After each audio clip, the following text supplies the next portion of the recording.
em processo licitatório, mesmo que não haja publicação deste? Sim, é possível que haja publicidade de determinados atos da licitação, mesmo que não haja publicação no jornal ou em diário oficial, por exemplo. Olha o que diz o artigo 16 da Lei de Licitações. Será dada publicidade mensalmente em órgão de divulgação oficial ou em quadro de avisos de amplo acesso público a relação de todas as compras feitas pela administração direta ou indireta.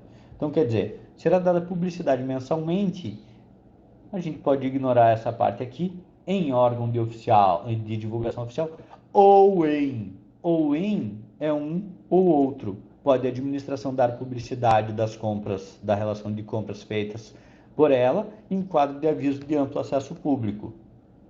Pessoal, basicamente há uma exceção e já vi cobrança disso. Se não na OAB, em concurso eu já vi. Então, publicidade era isso, a administração pública deve dar publicidade aos seus atos, só que existe fase com sigilo, que é a entrega das propostas até o momento da sua abertura. Dando continuidade, entrando agora num dos princípios mais direcionados à licitação, vinculação ao instrumento convocatório. Primeiro ponto, o que é um instrumento convocatório? O edital e a carta convite. Os dois mecanismos que nós temos para publicizar que a administração pública pretende conduzir um procedimento licitatório. Então, falou em instrumento convocatório, a regra é que seja o edital, nós temos também a carta convite. A administração pública fica atrelada, fica amarrada, fica vinculada ao instrumento convocatório. Então, a licitação é procedimento essencialmente vinculado. Ah, mas não tem espaço para discricionalidade?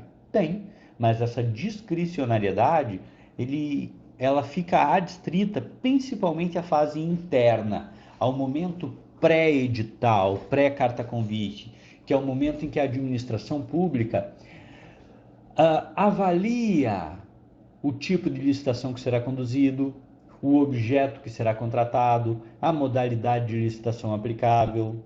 Tudo isso, então, quais requisitos serão exigidos. Tudo isso é discricionariedade da administração. Publicou o edital, enviou a carta convite, já era. Vai ficar vinculado ao que está naquele instrumento convocatório. Por isso, Eli Lopes Meireles vem e diz o quê? Que o edital é a lei interna da licitação. O edital cria as obrigações entre as partes. O edital deve definir tudo o que for importante para o certame, para a licitação, vinculando os licitantes e a administração à sua observância. Então, quer dizer, se acostumem com essa frase, mas tomem cuidado com ela. O edital é a lei interna da licitação, da mesma forma que o edital é a lei entre a administração e o candidato a um concurso público, por exemplo. A administração tem que cumprir o que está na lei, somente vai exigir o que está no edital. Então, o edital é a lei interna da licitação. É forte porque tem que ser forte essa afirmação.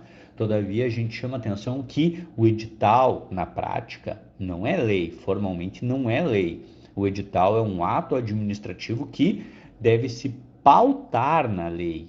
Quando nós falamos aqui é uma analogia, é um simbolismo de que o edital teria força de lei entre as partes.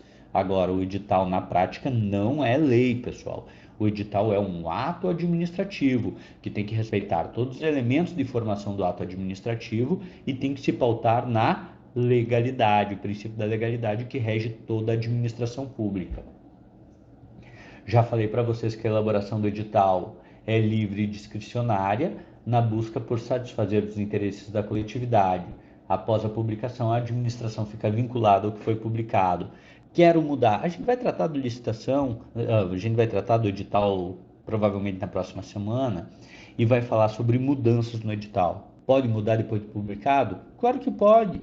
A administração pode querer incluir algo, suprimir algo, alterar, readequar, reajustar o objeto. Ela pode fazer o que quiser, desde que não cause prejuízo às partes e reabra todos os prazos.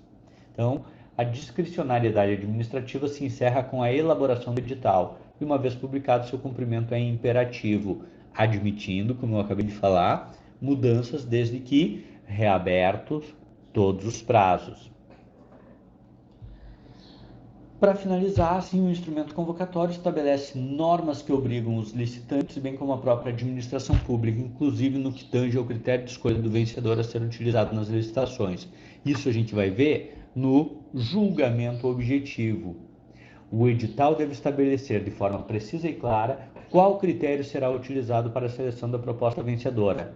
Pessoal, quando nós falamos de julgamento objetivo, basicamente nós estamos falando do quê?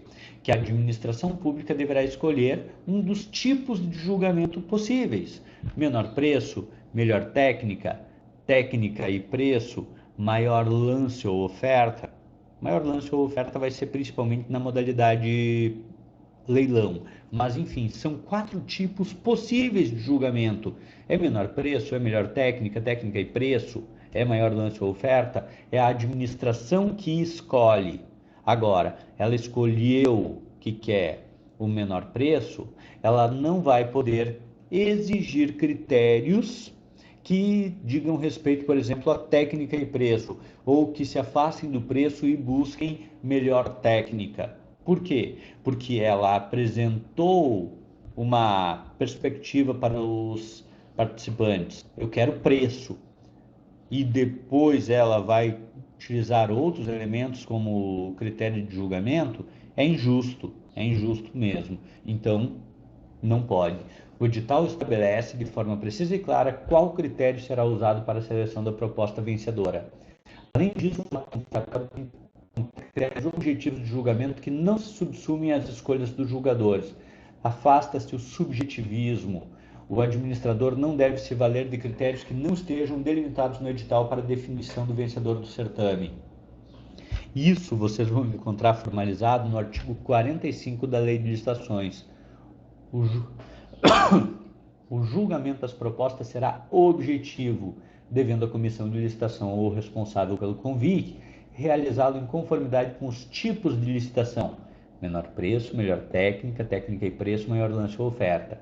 Os critérios previamente estabelecidos no ato convocatório de acordo com os fatores estabelecidos exclusivamente nele referidos, de maneira a possibilitar sua aferição pelos licitantes e pelos órgãos de controle.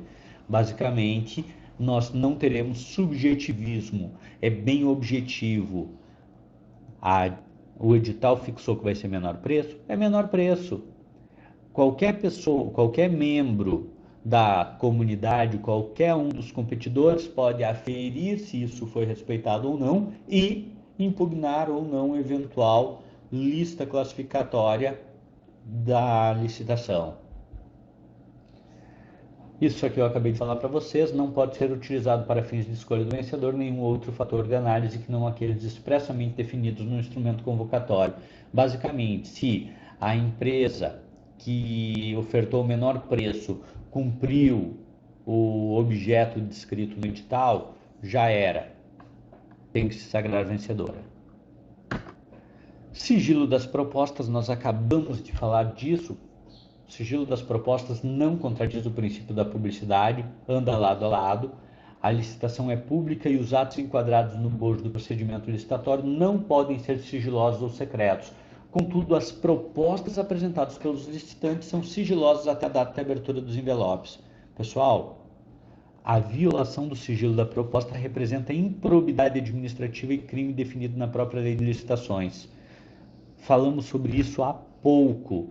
A publicidade é princípio central na condução do procedimento licitatório.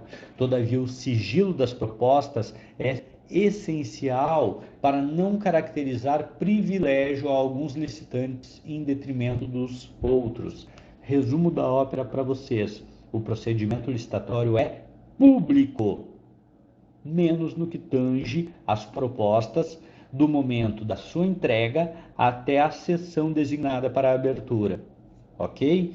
O sigilo é somente nas propostas e justamente para resguardar os competidores à administração pública e atender ao princípio da impessoalidade, da igualdade, da competitividade e por aí vai.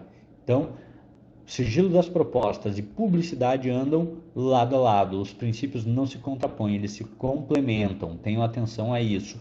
Já vi perguntando se havia incompatibilidade entre o princípio da publicidade e do sigilo das propostas. Não. Publicidade é regra, é carro-chefe, mas o sigilo das propostas também é elemento central na licitação para assegurar a ampla competitividade. Já encaminhando para os finalmente, a licitação é um procedimento formal. Todos os atos da licitação estão previstos na lei. Cumpre ao administrador, cumpre a comissão de licitação, cumpre ao gestor, simplesmente fazer a condução do trabalho. Cumpre ao administrador simplesmente seguir o roteiro definido pelo legislador. Então, o processo licitatório, o procedimento licitatório, melhor dizendo, deve atender a todas as formalidades previstas em lei. O texto da lei estipula que o administrador não pode criar uma nova modalidade licitatória ou combinar duas ou mais modalidades já existentes. A administração deve obedecer a todas as fases da licitação, sendo vedado que uma das fases não seja realizada, ou seja, o procedimento deve seguir absolutamente a previsão legal. Então, vai ter fase interna, vai ter fase externa, vai ter comissão de licitação, vai ter o pregoeiro, vai ter edital, vai ter prazo para impugnação. Pessoal, todas as fases terão que ser rigorosamente cumpridas. Então, a lei estabeleceu o passo a passo, o gestor público vai ser um mero executor da lei. Ele vai ser um mero cumpridor da lei. E o procedimento licitatório vai seguir aquele passo a passo, fase a fase, assegurando prazo de recurso, assegurando direito às partes, enfim, procedimento formal. Por quê? Porque há o risco de a administração pública, eventualmente, querendo agilizar, querendo flexibilizar a licitação, tentar antecipar fases, tentar antecipar momentos e acabar gerando um prejuízo maior a partir da nulidade de uma fase, ou nulidade até de todo o procedimento e, eventualmente, até a nulidade de um contrato celebrado. Então, por cautela e para assegurar a mais perfeita isonomia e eficiência, se cumpre a lei rigorosamente. Último princípio que nós vamos abordar nesse tópico, princípio da adjudicação compulsória. Não são todos os autores que apontam ele como princípio, mas já vi várias questões tratando da adjudicação compulsória, então busquei para vocês. O princípio da adjudicação compulsória diz o quê? Que a empresa que ao final se sagrou vencedora da licitação, ficou habilitado, classificado em primeiro lugar, é quem tem direito à adjudicação, não tem direito ao contrato. Veja só, tem direito a ser classificado e ter entregue a si o objeto da licitação. Quando a administração pública resolver celebrar o contrato, a discricionariedade da administração existe ainda quanto a celebrar ou não o contrato. Agora, se ela resolver celebrar esse contrato, será com quem se sagrou vencedor da licitação. Então, adjudicação compulsória obriga a administração a atribuir o objeto da licitação ao vencedor do certame. Quer dizer basicamente o quê? A administração pública somente poderá contratar com aquele que efetivamente se sagrou vencedor da licitação. Eu pergunto para vocês, e a empresa, o indivíduo que se sagrou vencedor é obrigado a contratar com a administração? De maneira alguma. Agora, se ele ficou habilitado em primeiro lugar, classificado em primeiro lugar, e é convocado a celebrar o contrato, firmar o contrato e não comparecer, ele vai sofrer sanção. Então, ele tem o direito, mas também tem a obrigação, não que ninguém é obrigado a nada. Ele tem o dever, vamos dizer, né, de celebrar esse contrato. Não celebrou? Ele não vai ser obrigado a celebrar o contrato, mas vai sofrer sanção, que poderá ser de multa até afastamento de novas licitações. Pessoal, só para ficar bem claro, a adjudicação compulsória. A administração é obrigada a atribuir o objeto da licitação ao vencedor do certame, ao vencedor da licitação. E com isso fechamos a parte de princípios e seguiremos com a aula no sistema VEF para tirar dúvidas. Muito obrigado a todos e Bom final de semana.